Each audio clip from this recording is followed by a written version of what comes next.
Dr. Martin Luther King, he was a man, a leader in the Black community who was first and foremost a son of the King. He was a husband and a father, and he made a lasting impact in God's kingdom, in the kingdom of heaven, as a cornerstone theologian for his generation. Best of all, he was a man who led the masses to walk arm in arm, in step, on one accord to take a literal and figurative stand against racial inequality under the law.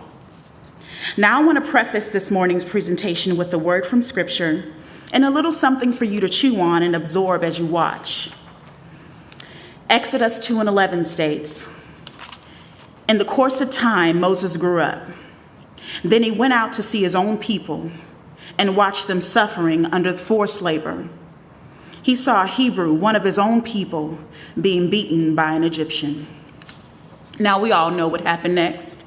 Moses committed murder because he was aroused against injustice.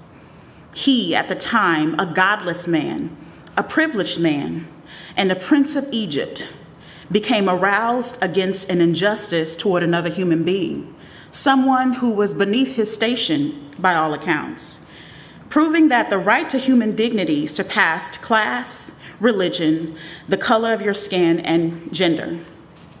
Now, Dr. King was a man of God, a Christian theologian who campaigned for equal treatment under the law for all human beings.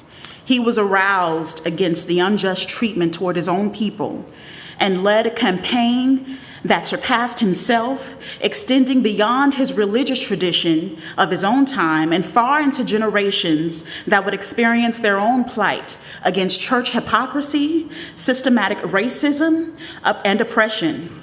Sadly, this is indeed the fight of our generation today. But Dr. King's legacy is a spiritual arsenal to combat hate, chaos, and confusion and despair.